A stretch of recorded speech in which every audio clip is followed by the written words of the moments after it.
ছোট লোকের বাচ্চা, এই বাড়িতে এসে তুই কি করছিস এগুলো? মাইমা, আপনি আমার চিনতে পারেন, কিন্তু ওনারা জিজ্ঞেস করে দেখেন আমি কে আর কি জন্য এখানে আইছি। মা, এই লোক কে আর এখানে কি করছি বুঝতেছি না তো কিছুই। আরে আমিও তো বুঝতে পারছি না। এই ছোট লোকের বাচ্চাটা আমাকে বলছে মাওই মা, আর কবিতাকে বলছে ও নাকি ওর বোন। কি? এই ছোট লোকের বাচ্চা, তুই এসব কি বলছিস? হ্যাঁ, কে তোর বোন? আমি? ও আচ্ছা, বড় লোক দেখলেই বোন বানাতে ইচ্ছা করে, টাকা হাতিয়ে নেওয়া ধান্দা। আমরা কি কিছুই বুঝি না?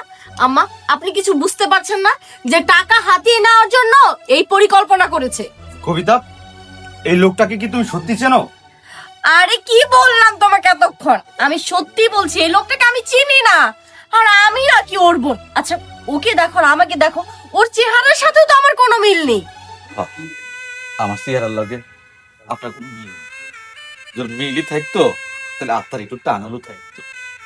আমি আইছিলাম বড় আশা করিয়া আমার বোনের বাড়িতে, যে বোন আমার মুহে চুনকালি মাখাইয়া আমাকে সাইরা তোমার হাত ধরিয়া এই বাড়িতে চলে আইছি। আমি আইতাম না, আমি মনে অনেক কষ্ট পাইছি, আমার মা অনেক কষ্ট পাইছি। আমার মা বারবার করে কইতেছে, বাসান রে আমি মনে হয় বাঁচবো না, মরার আগে আমার মায়ের একটু দেখতে চাই। আমার মার অনুরোধ দেখতে গিয়া আমার বোনের বাড়িতে আমি আইছি। আমার বোন রে বোন করে ডাক দিছি, আমার বোন আমার চেনে না। আমার মাওই মা এ তো আমার চেনেই না। আমি কই থেকে আইছি, কি জন্য আইছি জানেন মামি মা? আমি জোর হাত করে কইতেছি, ওই আপনার পাশে দাঁড়ায় আছে অন্য কেউ না, আমারই বোন। দাঁড়াও দাঁড়াও কবিতা, এই লোকের চোখের পানি তো মিথ্যা হইতে পারে না।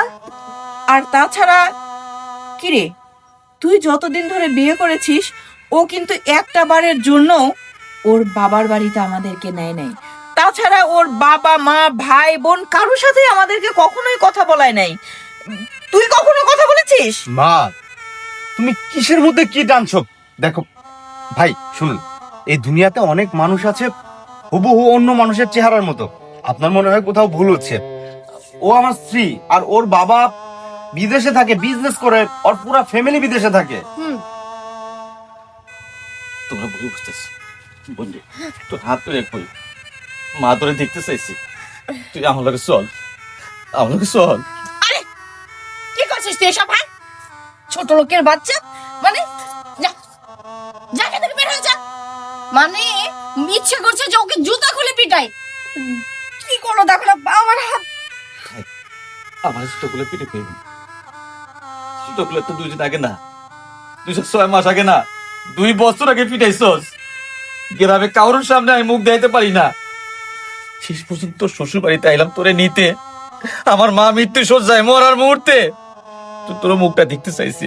তোর বাড়িতে আয়া একটা পুরস্কার পাইলাম, আমার গালে থাপ্পড়। ছোট্টবেলা থেকে তোর আমি কোনো অভাব কোনোদিন রাখি নাই, সবসময় পূরণ করছি। ভাইয়া এইটা দাও, ভাইয়া ওইটা দাও, সব কথা শুনছি। আমি অনেক খুশি হয়েছি। মরার আগে মারে খালি একটা কথা কমো, তোমার মাইয়া নাই, তোমার মাইয়া মরে গেছে, তোমার মাইয়া মরে গেছে। মা, আমার কেন জানি মনে হচ্ছে এই লোকটা সত্যি কথা বলছে। কবিতা, সত্যি করে বলো, এই লোকটা যা বলে গেল সব কি সত্যি? না, একদম মিথ্যে কথা।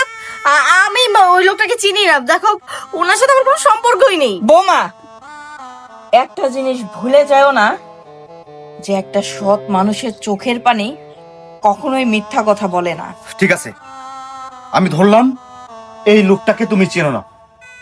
তুমি তো এতদিন বলে এসেছো তোমার ফুল ফ্যামিলি বিদেশে থাকে, তোমার বাবা বিজনেস করে।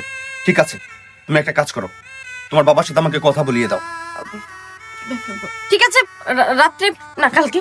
না, এখন কথা বলিয়ে দাও। এখন এখন কিভাবে? পারবে না। তোমার কথা শুনেই আমি বুঝে গেছি পারবে না, কারণ তুমি যেটা বলছো সম্পূর্ণ মিথ্যে কথা বলছো। আর এই লোকটা যা বলে গেছে সব সত্যি কথা বলে গেছে। এই, তোমাকে আমি ভালোবেসে বিয়ে করেছি, কই আমি তো কখনো জানতে চাইনি তোমার বাবা ধনী, তোমার বাবার টাকা হলো কিনা। আমার তো কখনো এই সমস্ত আবদার ছিল না। আমার শুধু আবদার ছিল তোমার বাবা মার সাথে আমাকে পরিচয় করিয়ে দিবে, যেন আমি সবাইকে বলতে পারি যে আমার শ্বশুর বাড়ি আছে, আমার শ্বশুর বাড়ির মানুষজন আমার বাড়িতে আসা যাওয়া করবে, আমি সেখানে যাব। তুমি যেটা করেছো সেটা অন্যায় করেছো, তুমি আমাকে ঠকিয়েছো। আমার ভালোবাসার প্রতিদান তুমি এইভাবে দিলে, ছি! রাসেল, অনেক হইছে, আর না। যে মানুষটাকে আমি আঘাত করেছি, যে মানুষটা এই বাড়ি থেকে মনে কষ্ট নিয়ে এই বাড়ি থেকে বের হয়ে গেছে, ওই মানুষটাকে স্বীকার করে ভাইয়ের মর্যাদা দিয়ে এই বাড়িতে যদি তুমি আনতে পারো, তাহলেই তুমি এই বাড়িতে থাকতে পারবে।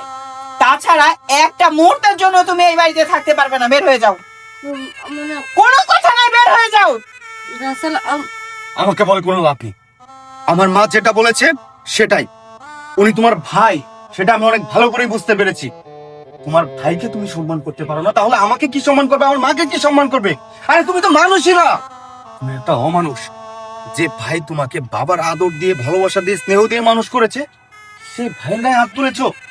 তুমি যদি তোমার ভাইয়ের কাছে ক্ষমা চেয়ে এই বাড়িতে না নিয়ে আসতে পারো, তাহলে আমিও তোমার সাথে সংসার করবো না, কথাটা মনে রেখো। রাসেল ওইদিকে তাকায় কোনো লাভ নাই। আমি যেটা বলছি সেটাই শেষ কথা। যাও, যাও বলছি। ছি ছি ছি, একটা মানুষ এত লোভী হইতে পারে যে কিনা নিজের মা ভাই তাদেরকে অস্বীকার করতে পারে, নিজের রক্তকে অস্বীকার করতে পারে। ছি, ভাবতেও আমার ঘৃণা লাগছে।